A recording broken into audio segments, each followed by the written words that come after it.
नमन् गणाधिपं गुहं विनायकं गुरुं स्मरन् सुरं सुशान्तदेहिनं त्रिलोकभास्वरीं त्रिकालदर्शिकां नमामि तां परां पृथुस्वरूपिकाम्। सूत जी बोले, भगवान के शरीर से जो निद्रा शक्ति बाहर निकली वो बाद में आकाश में जाकर स्थित हो गई। भगवान जम्हाई लेते हुए नींद से जागे और खड़े हो गए। उन्होंने सामने भयभीत ब्रह्मा जी को देखा। भगवान ने पूछा, ब्रह्मा जी आप तपस्या छोड़कर यहां क्या कर रहे हैं? आप तो बहुत ही चिंताधीन और व्याकुल दिखाई पड़ रहे हैं। क्यों, क्या हुआ? ब्रह्मा जी बोले, आपको नहीं पता, आप सोए थे।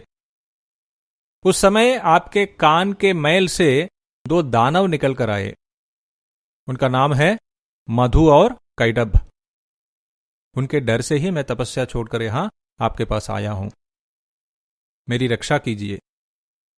भगवान बोले, आप डरिए मत, मैं उन दोनों को मार दूंगा। उनकी मृत्यु आसन्न हो गई है। दोनों यहां लड़ाई के लिए आएंगे, मैं उन्हें मार दूंगा। इतने में मधु और कैटभ ब्रह्मा जी को ढूंढते हुए वहां पहुंचे।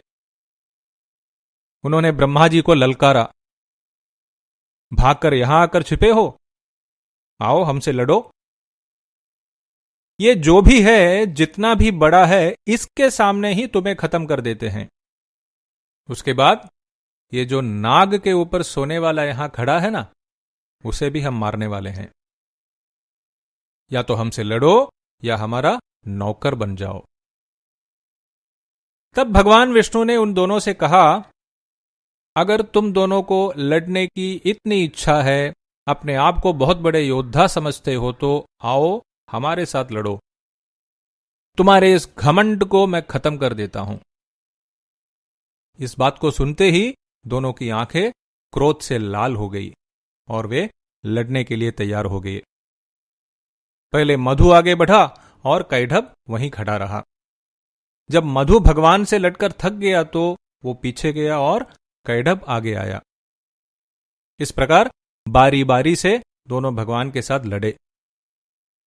पास में खड़े ब्रह्मा जी और आकाश में खड़ी आद्या शक्ति इस युद्ध को देख रहे थे।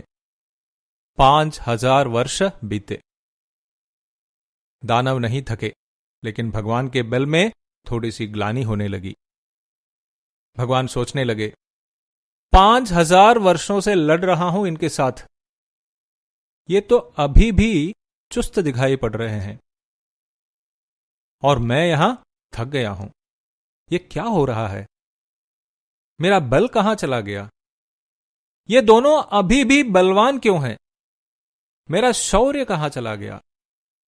भगवान को थका हुआ देखकर दानव खुश हो गए और बोले, अगर थक गए और आगे हमारे साथ लड़ नहीं सकते तो सर पर हाथ जोड़कर कह दो, मैं आपका भृत्य बन जाऊंगा और हम तुम्हें माफ कर देंगे। या फिर अभी भी तुम्हें लग रहा है कि हमारे साथ लड़ सकते हो, तो आओ लड़ो।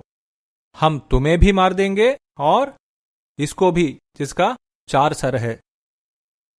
भगवान ने साम नीति का प्रयोग किया और बोले, सनातन धर्म के अनुसार जो थका हुआ हो, जो डरा हुआ हो, जिसने अपना आयुध छोड़ दिया हो, जो गिर गया हो और जो बालक हो, उसके ऊपर आक्रमण नहीं करना चाहिए।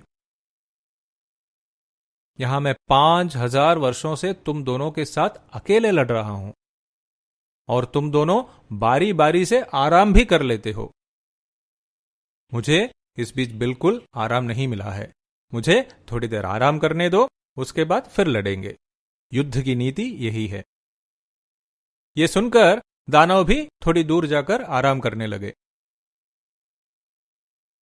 भगवान ध्यान करने लगे और उनको पता चला कि दानवों को देवी द्वारा वर दिए जाने पर ही ऐसा हो रहा है। भगवान ने सोचा, 5000 साल व्यर्थ हो गए। अगर मुझे इस वर के बारे में पता होता तो इनसे लड़ने की जगह मैं कुछ और उपाय सोच लेता।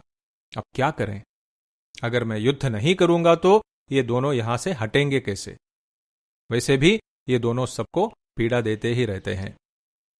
इनका वध तो करना ही पड़ेगा, लेकिन वर इच्छा मृत्यु की है।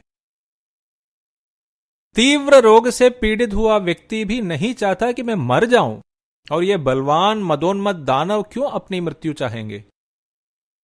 उस देवी के पास ही जाता हूं जिसने ये वर दिया है। उस देवी से ही प्रार्थना करता हूं इस समस्या का समाधान के लिए। उस देवी का ही आश्रय लेता हूं जिसको प्रसन्न किए बिना कोई भी कार्य सिद्ध नहीं होता। योगेश्वर भगवान विष्णु आकाश में स्थित आद्या शक्ति की ओर देखा और शक्ति की स्तुति करने लगे। श्री जगदम्बायै नमः।